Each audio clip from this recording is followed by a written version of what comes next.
बातमीने सुरुवात करूयात। स्थानिक स्वराज्य संस्था निवडणुकीच्या पहिल्या टप्प्यात नगर परिषद आणि नगरपंचायतींच्या निवडणुकीचा धुराळा उडतोय। 2 डिसेंबरला मतदान होत असल्याने प्रचारासाठी अगदी कमी कालावधी मिळालाय। त्यामुळेच माघारीनंतरचं चित्र स्पष्ट झाल्यानंतर आता नेत्यांच्या सभांना सुरुवात झाली आहे। पण या सभांमधून काही नेते मंडळी मतांचा जोगवा मागतानाच प्रत्यक्ष अप्रत्यक्षपणे मतदारांना दम भरताना दिसतायत। तुमच्या हातात मत द्यायचंय, माझ्या हातात निधी द्यायचं। बघा काय ते ज्या वार्डामध्ये मतं कमी पडतील त्यांनी ठरवून ठेवावं की आपलं काही खरं नाही। तुमचा विश्वास काँग्रेसवर आहे, आता पिण्याचं पाणी त्यांच्याकडून घ्या। नगर परिषद नगरपंचायत निवडणुकीच्या प्रचार सभांमधील नेत्यांची विधानं ऐकली की नेते मत मागतायत की मतदारांना धमकावतायत असा प्रश्न उपस्थित होतो। कारण ज्या मतदारांच्या जीवावर राजकीय पक्ष त्यांचे उमेदवार सत्ता गाजवणार आहेत त्याच मतदारांनी आपल्याला मतं द्यावीत यासाठी विनंती करतानाच नेते मंडळी त्यांच्यावर प्रत्यक्ष अप्रत्यक्षपणे दबावही टाकताना दिसतायत।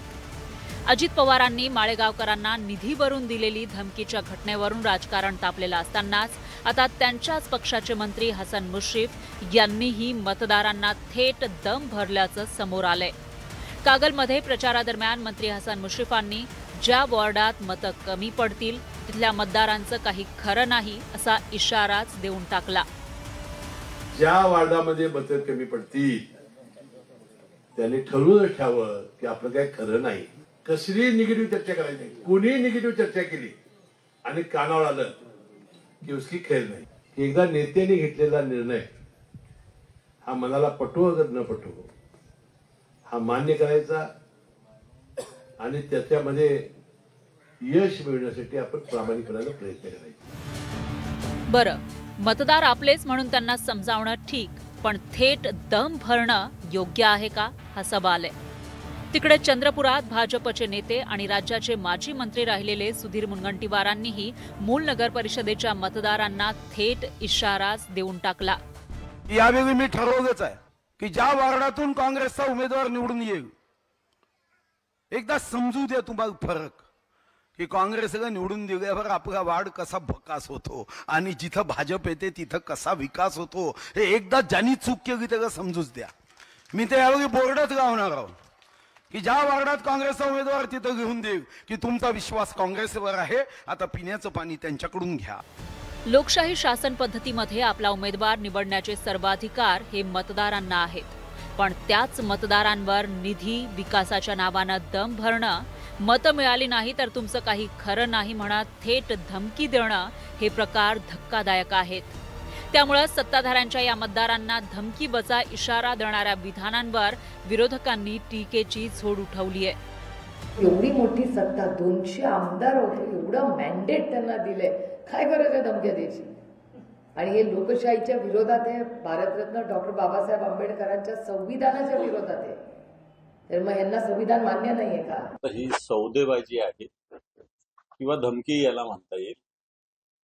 ते असंही म्हटलं की तुमच्या हातात मत द्यायचं आहे, माझ्या हातात निधी द्यायचा आहे। निधी अजित दादाच्या घरचा नाही, निधी हा जनतेच्या करातून दिला जातो। अजित दादाच्या घरातून नाही दिला जात, हा करातून येतो, घरातून नाही जात। मुख्यमंत्री यांच्या भारतीय जनता पक्षाचा आहे म्हणून हे सगळी खालचे लोक सगळे धमक्या देतात। सगळं धमक्या देणंच सुरू आहे। निधी देणार नाही, विकास होणार नाही, पैसे तुम्ही बघून घेऊ, हे काही मला वाटतं की या सगळ्यामध्ये फेअर निवडणुका होणार का हा खरा प्रश्न आहे। स्वच्छ पारदर्शी निवडणुका होतील का? एकीकडे नेते मतदारांना दम भरत असतानाच दुसरीकडे राज्याच्या महसूल मंत्र्यांनीही कार्यकर्त्यांना निवडणुकीत खर्चाची चिंता न करण्याचा सल्ला दिला। गडचिरोलीमध्ये भाजपच्या प्रचार कार्यालयाच्या उद्घाटनावेळी बावनकुळेंनी ते स्टार प्रचारक असल्याचं सांगत जिल्हाधिकाऱ्यांना खर्चाची मोकळीक देऊन टाकली। काही बजेट नाही, चिंता नको करा। अरे निवडणूक अधिकाऱ्याला सांगू ना बजेट हे केवढ्याचं आहे ते केवढ्याचं आहे, एक पडद्याचा का लावून 50 रुपये लावल,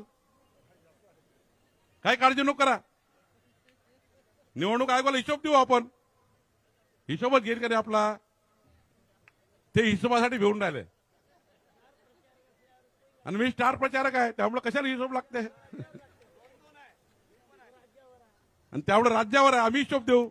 आमच्या लाडक्या बहिणीला उन्हात नाही बसवायचं. यानंतर विरोधकांनी बावनकुळेंच्या या बेहिशेबी खर्चावरही टीकेची झोड उठवली. चंद्रशेखर बावनकुळे जेव्हा म्हणताहेत की काय खर्च करायचं ते करा, निवडणूक आयोगाला काय सांगायचं ते मी सांगतो, याचा अर्थ काय बावनकुळे साहेब? आपल्याला असं म्हणायचं आहे का की निवडणूक आयोग हा आपला घरगडी आहे, आपल्या घरात काम करणाऱ्या नोकर चाकरांना आदेश द्यावेत तसे आपण निवडणूक आयोगाला आदेश देऊ शकता, असं आपण यातून सांगू इच्छित आहे का? निवडणुकीत मतदार केंद्रस्थानी असतो. या मतदारांना भुलवण्यासाठी अनेकदा राजकीय पक्ष आश्वासनांची खैरात वाटतात. पण स्थानिक स्वराज्य संस्थांच्या निवडणुकीमध्ये स्थानिक प्रश्नांवर मतदारांचे लक्ष जास्त असतं. अशा वेळी नेत्यांनी स्थानिक प्रश्नांना महत्त्व देऊन मतदारांची मतं मिळवण्याचा प्रयत्न करणं अपेक्षित असतं. पण ज्या पद्धतीनं नेते मतदारांना धमक्या, इशारे देत आहेत ते पाहता नेत्यांच्या लेखी स्थानिक प्रश्न संपलेत की त्यांच्यासाठी ते महत्त्वाचेच नाहीत, अशी चर्चा आता सुरू झालीय. शरद जाधव, न्यूज 18 लोकमत, मुंबई.